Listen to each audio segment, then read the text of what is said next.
Elder Miradan had ruled the Sanctuary Archipelago on Kepler 438b for over 2 centuries, guiding her people through the delicate balance of neutrality that kept their world safe from the galactic conflicts raging around them. The Keth Mori were a peaceful species, their crystalline cities hidden beneath the planet's vast ocean surface. Their technology focused on harmony rather than warfare. She had never expected that offering shelter to a single drowning human would reshape the balance of power in their entire star system. The human had fallen from the sky 3 months ago, his escape pod burning through their atmosphere before crashing into the meridian depths. Keth Mori rescue teams had found him unconscious, his primitive life support systems failing, radiation burns covering most of his body. By all rights, he should have died. But Miradan had made a choice that would echo across the galaxy.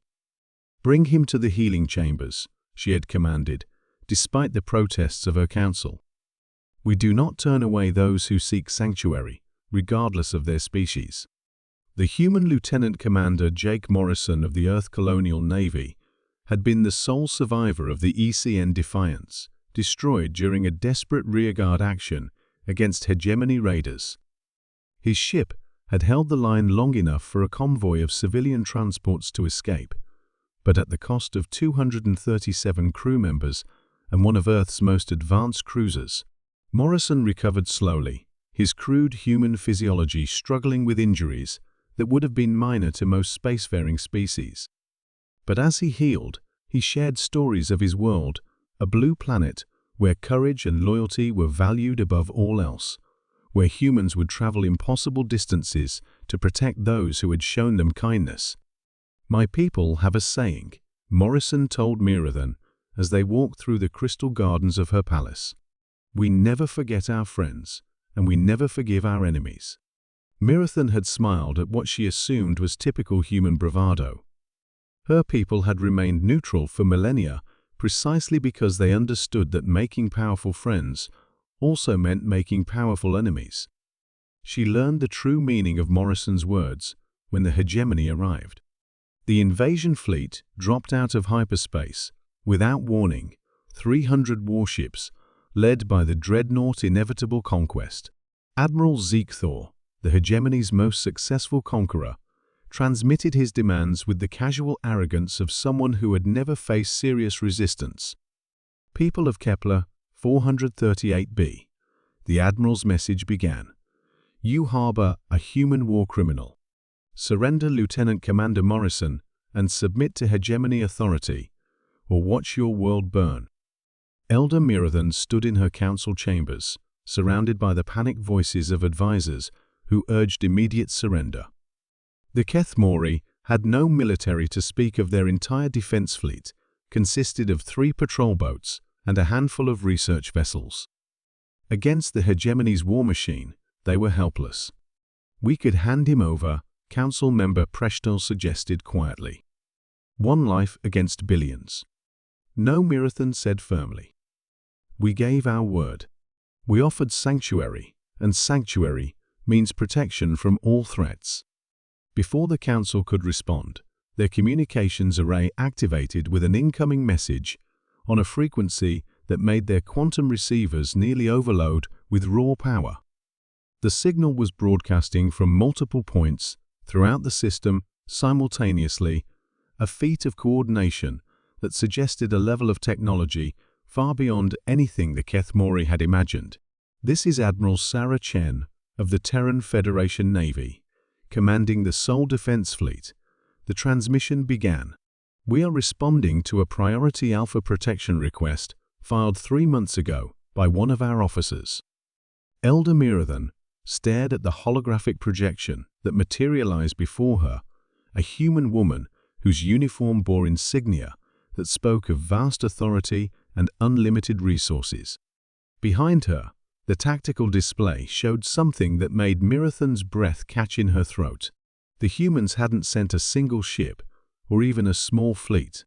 They had sent an armada that dwarfed the hegemony invasion force, over 800 vessels of impossible size and sophistication. emerging from hyperspace with precision that spoke of decades of military evolution.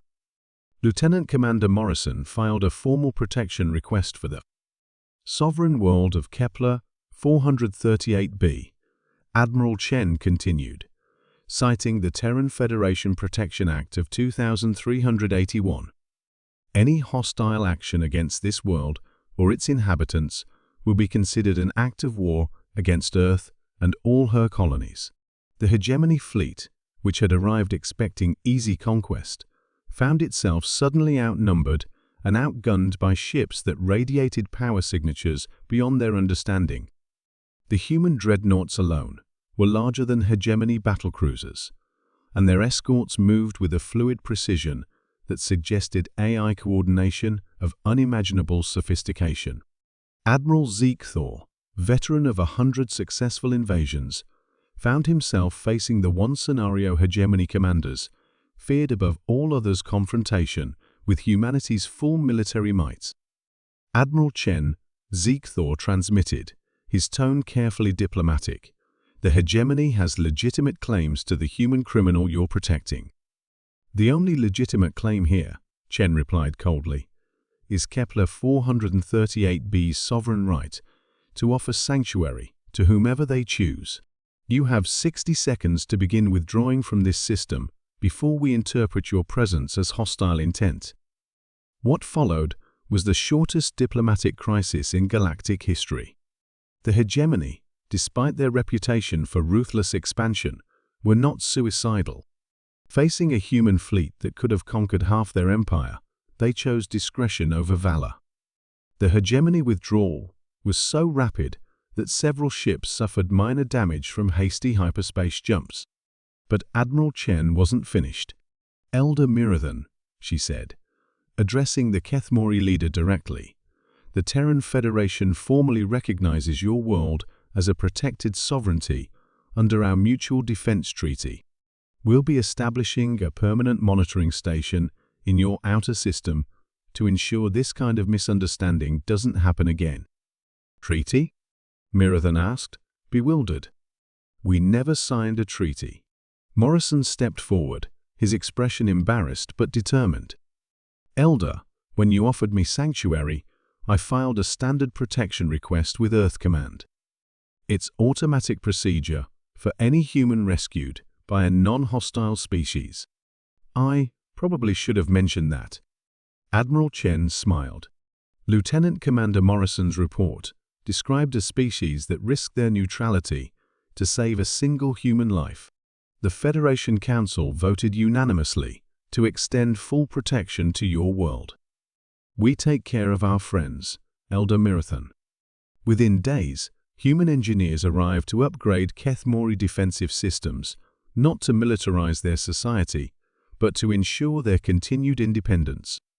Trade agreements followed, bringing Kethmori crystal, growing technology to human worlds, while providing the ocean dwellers with resources they had never imagined. Elder Mirathon often stood in her gardens, watching the distant lights of the human monitoring station, and marveling at how a single act of compassion had transformed her world's place in the galaxy. They had harbored one drowning human out of simple decency. In return, Earth had made them untouchable. The Kethmori learned what every species eventually discovered about humanity. They were a people who measured friendship not in years, but in centuries, and who considered loyalty a debt that could never be fully repaid. In the vast darkness of space, there were worse things than owing humanity a favor. There were far worse things than being forgotten by them.